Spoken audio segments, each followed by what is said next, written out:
waridaad cajiib adduunyada nin maxaa aragtay kuu laabo ninkii waridaad ayaa maanta haddana soo hadlay 7 bisha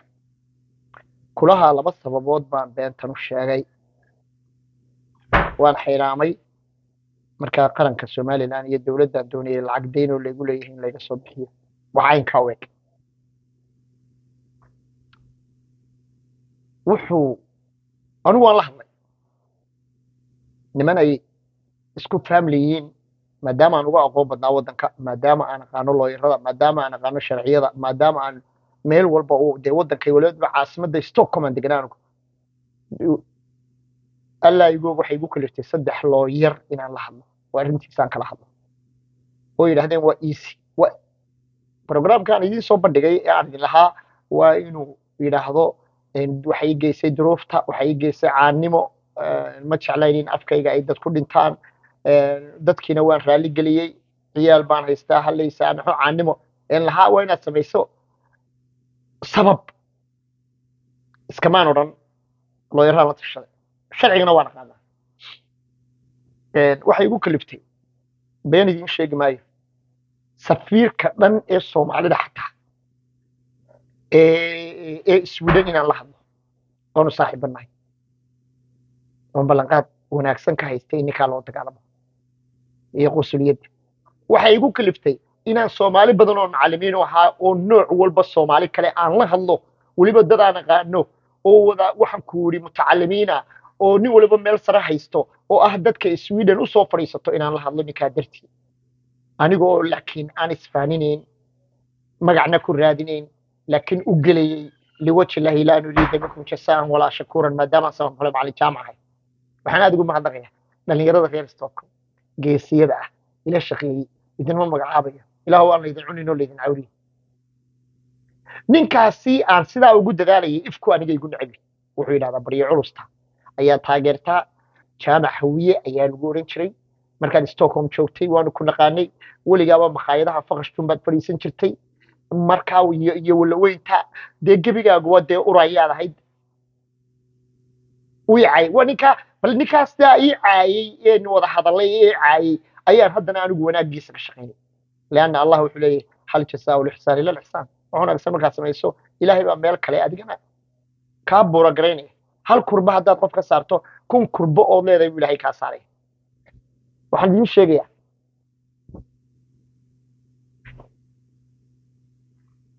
arrinkan uu yiri waa been bay hayd waxaan aan ku hadlay haddadan lafteeda haddii la daba galo waxa suurtagal ah in way baasaboorkii Sweden buu xagga dambe saartay waxaanu wadankii uu qaxoontiga ku ahaa bila sharciga ku ahaa caruurtiisa biilka siinayay guriga uu degan yahay ka bixinayay xaaskiisa oo hayay ayuu been ka sheegay xukuumadii dhameeyay wuxuu yiri waan muxuuha sharciga bay dawladda Sweden la noqotay waxa dhacday waxa xataa la isweydiinaya inta ummad ila waa nin public figure inta ummad dhan ceebaysay wadankii Sweden ceebtu u soo jiiday waa wadankayagii waa wadankii wax la soo baray waa wadanka aan jeclayn taalabteedu eedo way go'ayman kartaa ilaahay ka wanaagsan waxaan idin sheegayaa barakallahu fiikum ninkan hadaladiisii waxaan u arkay wuxuu yiri duruufo adag bay haystay qaranka doonayay inuu damqado qarankii way qarankii waxaan ka soo qaadaynaa Muuse Biixi horta Cabdi waa in adeerkay aniga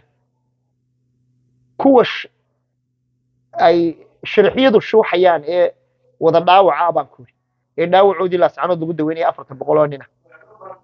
ayuu daniya muraad ka gali waayo sidii loo qabsaday aanu ka hadal xataa awoodi waayay in uu maxaabiistu hayay maxaabiista ku weydaarsado bal nabad u sameeyay xuriyad ilaa hadii imika jilib yar oo habar jecla ka mid ay intay sulumada intay qoriyo qaataan haday rasaas ku furaan dhulbahantu koow calada koobaad afartaas ay xasuuqayaan waayo waxa weeye de way xishoodan inta xishoon karayeen iska daaba inuu jamhuuriyadda Soomaaliland wax la yiraahdo ay weerar ku qaadeen Muuse wuxuu yiri xamar ku cayay abkay dawladda dad nool ma soodaha ninka dad dawlad dilay dad nool ma u daahaya ninka ciidankii qarankee faataa baqda uu ku faani jiray meel ay ku sugayeen waru haynay ilaa way maalin walba anigoo sabafar macallin jaamaca aan qarankii la hadlayo garaadadii ay ugu dhiibayaan telefoonka leeyahay maxaad ku nooshi anigoo iga dhigayna cadawgiisa oo ina adeerkii aan haynin ma ka hayla ayaa maanta la hadlay isagoo qaranka dhan haystana lama hadli karo de waa meeshuu 5 milyan oo qof waa meesha uu maanta dee nus milyan qof uu ku dilay miyuu hadal uga furan yahay waa maya dee labada dhanba imika nus milyan more than half million person ba ayaa dheer ku dhintay amarkii uu bixiyey February waa Elunar Muuse kan yar laftiisu kuma tiigaalaya bilaa sharci baan ahay buu imika yidhi waa cabbi sharci la'aantu ceeb ma arag baan 10 sano 15 sano bilaa sharci laakiin waa Elunar wuxuu furfuray wuxuu yani dhiirigeliyey in ay الفتنة أشد من القتل برسول كريم فتنة وحي كحنتي قتلك هذا هدي أنا فتنة أنا هكذا كعيه قف لجود له أهله نار بانا هدي تبغى قف لجود لنا كسيدنا نص مليون نكور وحوها رجالها وجوين أي عيدا كقرم كاميرا قاتا وريدات بايدي بين وحبين شوي بينتي مسقفة لوح السوق وقلت كوجلايمك حبال وضريات هذا لقى سمين شري دول كائن جوتش عادية دول كائن يلا لا سعنود أنت وجود بدني كان يسقى أفكو استي وريدات وأهل نار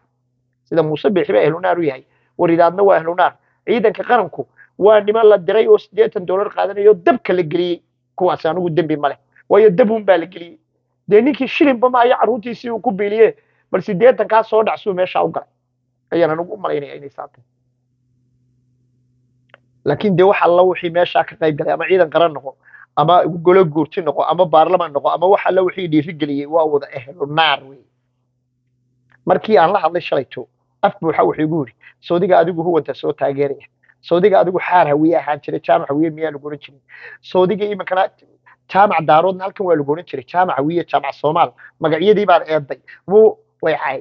war wallahi billahi qarana cajiiban ku soo helan ku qabanaya war ilaahay ka baqo war joog war maqal war meesha ra kaaga soo horiyay war dawladda ara ku xidhnaa war ana ilaa inta traafikada iyo meel walba ku xidhnaa la shaqeynay ana meelaha loo yarada iyo maxkamadaha iyo meel walba mikrofon farkad kala shaqeyn jiray war ana meel walba way diiday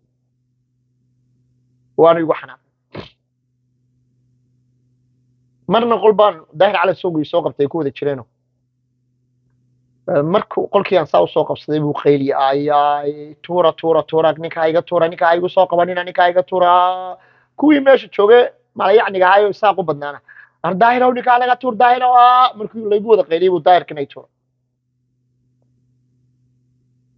daahirna isagu waa yaqaana sida isaaq loo ceebayo shalayna waa kii kabihii la gubay waa kii soo diray maantana waa diga arkay inuu ninka ka qayb galiyo lahaa loo yaraan qabanaya daahir isagu niyo isaaqa aakhiro u diraa iyaguna ma gartaan laakiin midaan idin sheego aniga jaamac wiya horta leeyahay daahir subhan ilaaha baan ku dhaartay ninkay hawiye daahir u culaadiyo inuu gumeedina guuleedalay baatay isaaqa dalka la yiraahdo daahir hawiye ma metelo hadda waa la ilaaliya xamar isagoo joogal 10 nin baa ilaaliya waa nin hareeraha sayska yeegaya oo gabigiisa muur ku jira marka daahir ninka hawiye u caayo inuu gumeed baatay hawiye waa dad goba oo sharaf leh waxaana laba qabaa waxaan ku soo gabagabeeyay hadalkayga nimayow qarankii iyo marankiyo ninkii deyn baa lagu leeyahay